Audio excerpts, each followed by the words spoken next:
Another week of VR news. Let's talk about it in the roundup.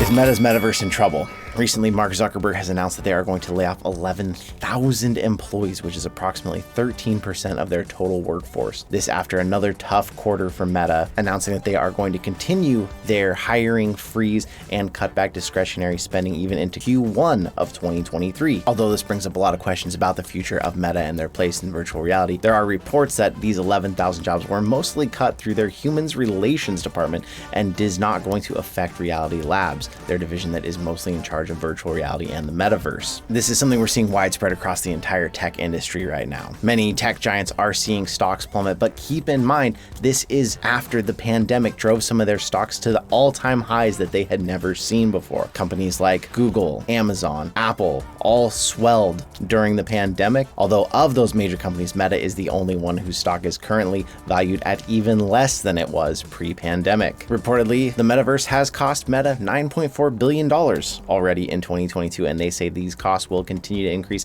and they are going to continue investing even as they see these kinds of layoffs. It means that they're betting big on the future of the metaverse, but we'll only see in time how much this is going to affect their ambition, the prices of current headsets, as we saw the Quest Pro coming out at a much higher price that didn't seem nearly as subsidized as the Quest 2. Epic Games Store keeps giving away free games, and right now one of their free games is considered a very great VR game, including a 9 out of 10 rating from roadtovr.com. Star Wars Squadrons, that came out in 2020. If you haven't played this game, it's a dog fighting game that puts you straight into the universe of Star Wars, flying some of your favorite starcraft from the movies. Whether you want to be on the Rebellion or the Imperial side, you get to fly things like X-Wings and TIE Fighters. A game that was well received by the VR community when it first came out, although a game that relied heavily on multiplayer, and as multiplayer dries up, it is harder to find the kinds of matches you want to play in it. That being said, there's now about to be a much bigger influx of players from everybody getting this free on Epic Games Store. This is only from now until December 1st, so you have about 4 days left if you want to get on the Epic Games Store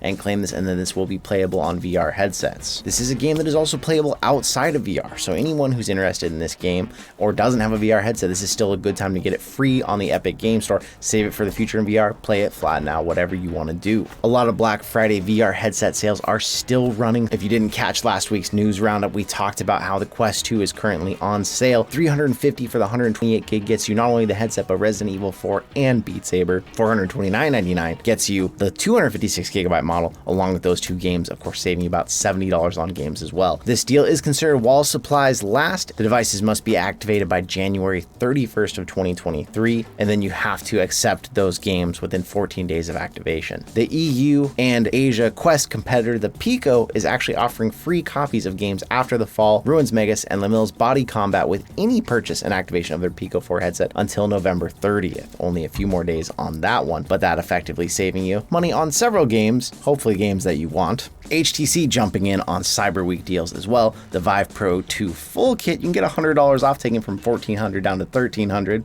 Still a lot. The Vive Pro 2, just the headset, save $75 off to $724. Their Cosmos Elite full kit, saving $100, $749 down to $649. Probably one of the better deals there. And their Vive Flow, $50 off, taking it from $499 to $449. That is, of course, the lightweight headset, but it does need a phone or battery to be hooked up to it, or even a PC to be able to use it. So you've been thinking about getting yourself a VR headset for a while. With these prices right now and the holidays approaching, it does look like it may be a good time. Niantic, company behind Pokemon Go, has revealed a Snapdragon AR2 powered headset reference design for outdoor use. Now, of course, back when Pokemon Go was at its height of popularity, and then later on, we learned it was working on some kind of see-through headset. The company's revealed it's going to be working with Qualcomm, of course, major provider of all processors for cell phones and standalone VR devices. There are new designs that have come out showing a very sleek looking headset that is meant for outdoor use, calling it an outdoor AR headset. Qualcomm and Niantic working together, saying this has been a shared vision. You can see what looks like a very unusual controller design with this headset, and of course we can't quite tell yet. By the size of the headset, it looks like there's got to be something else helping with computing. It's hard to imagine everything is happening internally on this small of a headset, but if it is, that is a real glimpse to the future of how small AR headsets can get. The video does show some different headsets, the first being this white headset, and that is what we are referencing and seeing here as the render. We do see a black headset as well that could potentially be a prototype model of this or something a little bit bigger. Obviously looks like it has more computing power built into it. That may still be something they are working on. Now this is meant to be a reference headset, meaning they don't want to bring this to market and sell this themselves, but they want other companies to use this to then copy and make similar headsets and sell themselves. They want these to be AR headsets specifically for the outdoors, which would be revolutionary because even newer headsets like the Meta Quest Pro that is made to do AR and VR has been said it cannot be used outside at all. Maybe we're getting closer and closer to an AR future with glasses or goggles that don't look absolutely ridiculous. If you are a fan of Peaky Blinders, the show, you might be excited to find out Peaky Blinders VR finally has a release date on Quest 2 and Pico 4, March 9th of 2023. Peaky Blinders: The King's Ransom looks to be a dark action adventure game, and it's coming out on the Quest 2 and the Pico 4.